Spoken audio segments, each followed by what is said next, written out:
The Elder Scrolls Online is now 10 plus years old and, well, it's starting to show its age. Now, that's not to say that the game isn't good and isn't worth playing anymore, and I recently published an entire video which reviewed my experiences in the game after thousands of hours played. ESO still has something for everybody, even in 2025, but I also think the game could be significantly improved. So in this video, we'll dive deep into all the new features and updates that ESO really needs to keep it moving in the right direction. Think of this as my perfect wish list for the future of the Elder Scrolls Online, but any of these updates honestly would be huge for the game and make a big difference moving forward. And don't forget to let me know what updates you think the game needs down in the comments section below. Starting at number 7 on this list, let's talk about crossplay for the Elder Scrolls Online, which is not something that currently exists in the game, but it's something that players have been asking about for years. Now, most modern online games lately are releasing with some form of crossplay, where you can basically log into your character on multiple platforms, whether it's PC or console, and that's a good thing. Whether you're traveling, playing at a friend's house, or just playing in a different room, the option to log into your character that you've spent, hundreds of hours building up potentially on any device is going to be really appealing. So I see why players would want this feature added to ESO. However, with the Elder Scrolls Online being an MMO, there are some complications to this, particularly when it comes to both modding and economy. As it stands currently, PC players are the only ones who can take advantage of mods, for example, which can, improve their gameplay experience or potentially make them even more efficient in PvE and PvP content. So would it be fair for a fully modded PC player to face off against a console gamer with no mods? Probably not, but we do know that modding is coming to consoles later this year in some form, so the gap may be closing a little bit, at least in that regard. But economies are another issue entirely, with prices ranging wildly between the PC and console versions of the game, so not really sure what, if anything, could be done to bring both of those communities together, other than potentially, starting new servers, which start from scratch, crossplay enabled for those that want to opt in. But all this, of course, assumes that the servers for ESO would be able to, make this work somehow. Definitely a really big change for an older game, which wasn't developed crossplay in mind. So for that reason, this is kind of the lowest hanging fruit on the list. I see this as the least likely update that we'll see for the Elder Scrolls Online, as disappointing as that probably is to hear. That brings us to update number 6 on our list of needed features, and that's going to be housing and storage updates.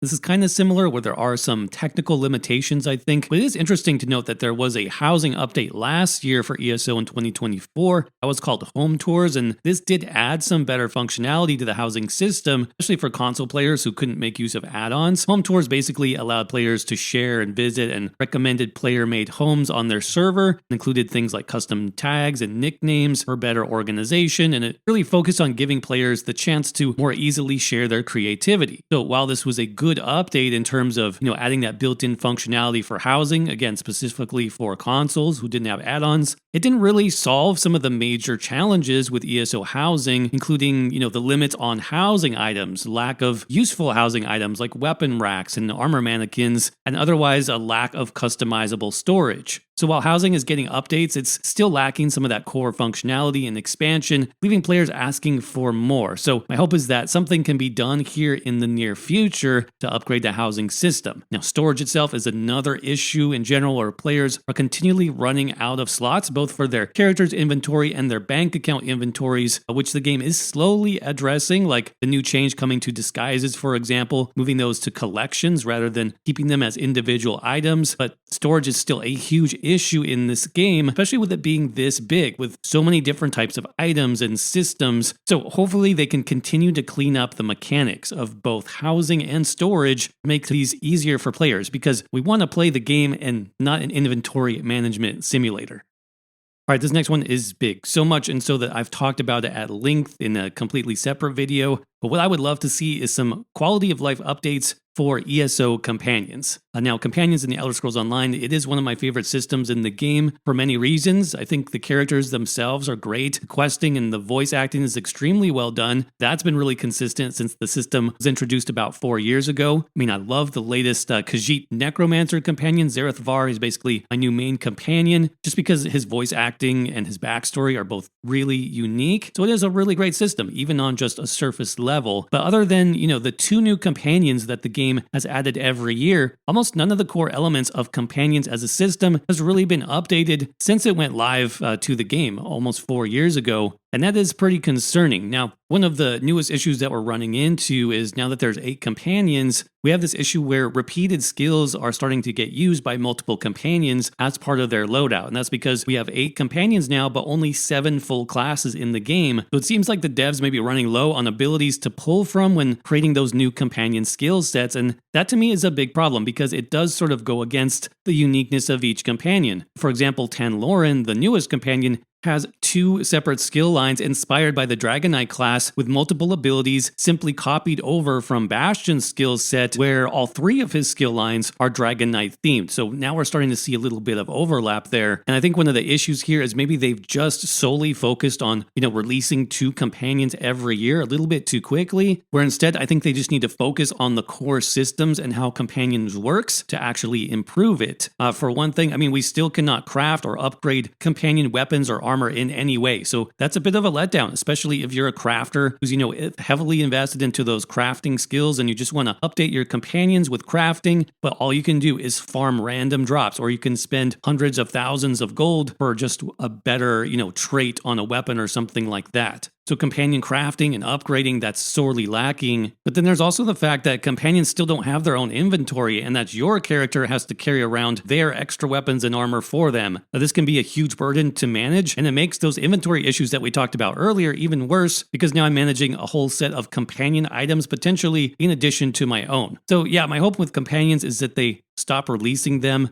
as soon as possible. Instead, focus on these core updates to make companions function better. There was even some discussion early about having romance options within the companion system. I'm not sure what happened to that, so that's another thing that the game could potentially expand and improve on in the future. Next up on our list of improvements is graphics, and this is a huge one, honestly, because ESO is starting to fall behind just a bit visually, especially when you compare it to some of the new MMOs coming out. I'm talking about Throne and Liberty, New World. Most of these have much more updated look to them. Now, I don't think ESO looks bad at all, especially on a PC with a good graphics card and the right settings. The game can be absolutely gorgeous, but I do think certain aspects, particularly character models and animations, don't quite match anymore and definitely could use some updating. Now, luckily, we have heard that some graphical updates are on the way for the game, and you can actually see some progress there already being tested on the public test server. For example, right now, Update 45 is being tested, which will improve some of the graphics for the game's basic starting zones like Knarthy's Roost, Betnik, Stros Mackay, all of those starter zones. So this includes better textures, better clutter, better transitions between tile sets, improved lighting, and improved water physics. And you can see a subtle difference if you're familiar with those early zones and you hop on the PTS. The updates to lighting and water physics in particular looked really good when I checked them out just a few weeks ago. But again, this is only a small area of the game, and it does take a long time to do these sort of updates. But my hope is that, eventually the team can update more of the base game zones, maybe some of the alliance zones as well, because the graphics there definitely need the most improving. And it'll also be interesting to see, what the devs can do with character models, with animations, maybe even sound design to give the game a fresher look moving into the future. It's nice to see that some work is already being done now in 2025, but more is definitely needed. Okay, so we're into the final 3 features here that I think will make the biggest impact on the game as a whole, starting with one of the most requested features, though a bit controversial right now, and that is updates to Overland Zone difficulty. Now, most players who have experienced ESO even a little bit already have a good understanding of this idea where your typical Overland zones, so not dungeons or trials, are actually extremely easy when it comes to basic difficulty. Even at low levels, most basic enemy types won't be able to kill you because your health regeneration will be enough to simply heal you back after each hit of damage that you take, and this extends to delves and even public dungeons in many cases where, again, even with several enemies beating on you, even a character with no weapons or armor can survive by the strength of their skills alone. So there is some discrepancy here. Also, outside of dungeons and trials, most Overland bosses really don't have mechanics that you need to understand in order to defeat them, and most world bosses can actually be soloed if your build is set up for it and they don't use any cheap one-shot mechanics. So naturally, this is something that players have talked about for a while. What would ESO look like if combat was more challenging for these Overland and quest areas? Now, apparently this is an update that's coming in the future, possibly even this year, as it was directly mentioned in the studio director's letter back in December. Now, we still don't know what this means, cutscenes or how it will take shape. And I think it could be great or it could be terrible. We just really don't know anything yet. Now, my hope is that they do give basic enemies more interesting mechanics that players actually need to react to and avoid, because this will teach players, especially new players, the importance of paying attention to mechanics in ESO in the first place. Since Overland mobs and mechanics are basically optional, it's really not a good way to train up those new players to face the more challenging content that the game has to offer. Things like group dungeons and trials where have to be followed or the entire group will fail. Currently, ESO has a massive spike in difficulty between Overland content versus group content at the veteran level, so some difficulty options for, Overland content to fill in that gap in between, I believe are going to be a positive addition to the game for sure. At the same time, I hope the new Overland difficulty options are not simply bigger health bars and invulnerability phases. For example, some of ESO's newer story bosses have had these invuln phases and mechanics to artificially make them seem harder, and I don't really enjoy that, and I think most players would agree that's not the way to go here. There is a fine line between challenge and busy work, so this could take some time to get right, but that's what player feedback and PTS cycles are for, right? On the other hand, we also need some better rewards, I think, for Overland content if that's going to be, more challenging. Now, to be clear, I think more difficult Overland zones should be optional. They could even set it up where, there's a separate normal and veteran instance like they've used for dungeons and trials, but in whatever structure that they design here, there needs to be sufficient rewards for doing the more difficult version, or it just is not going to stick. Unique items or sets, cosmetics, titles, achievements, mounts, or more frequent upgrade materials should all be considered to make the move to harder Overland content really worth our time and investment. And that's where I think the true challenge might actually come for developers. How do they balance the difficulty with the rewards? And we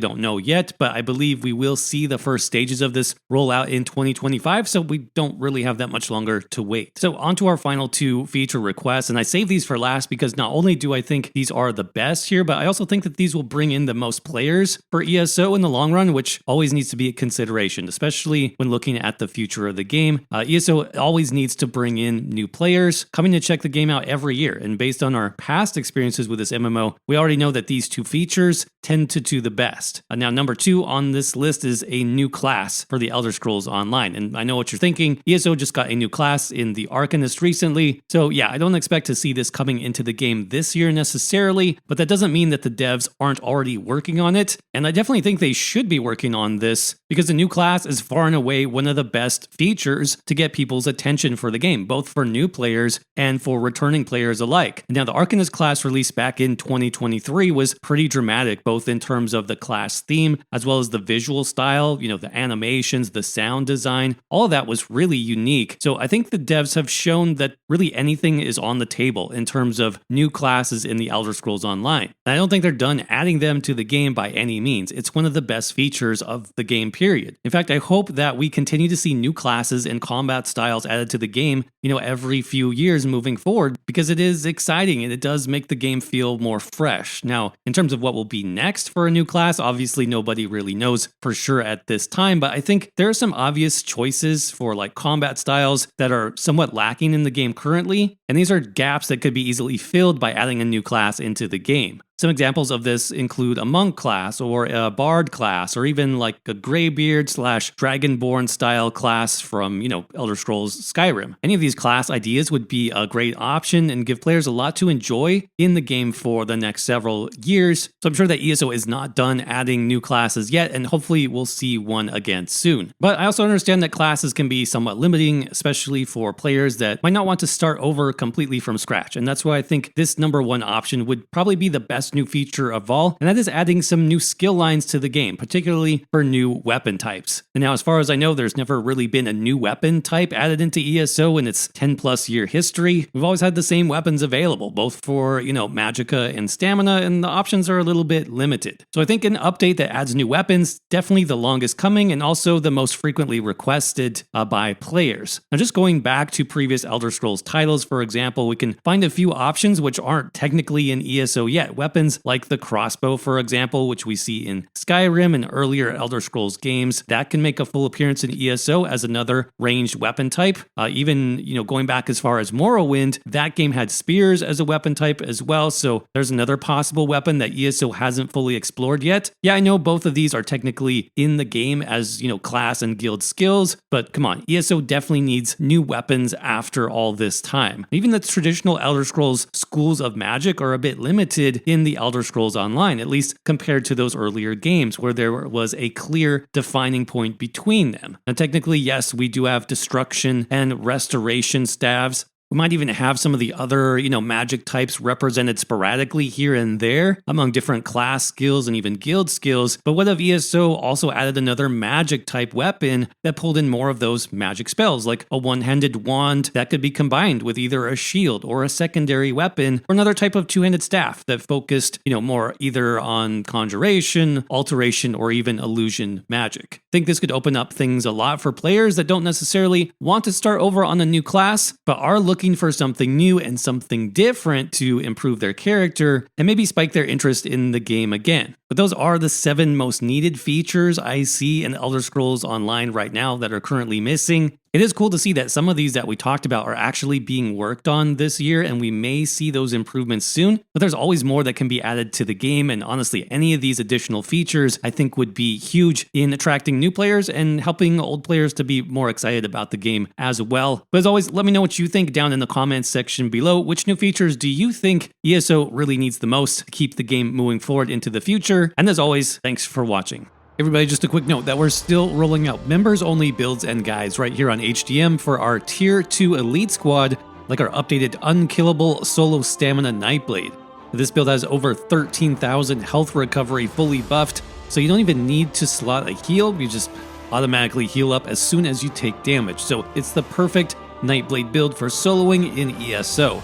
And this is just one of dozens of members-only builds and guides that our Tier 2 channel members have access to. So if that sounds good to you and you want to support the channel, just click on that join button down below and make sure to select the Tier 2 Elite Squad option, or head to hacktheminotaur.com/members to see the full list of videos you can unlock right now. Huge shout out as always to all of our members for making this channel possible. I could not do what I do without your support, so it is much appreciated. Thanks to all of you for watching this video as well, and I'll see you around in the next one.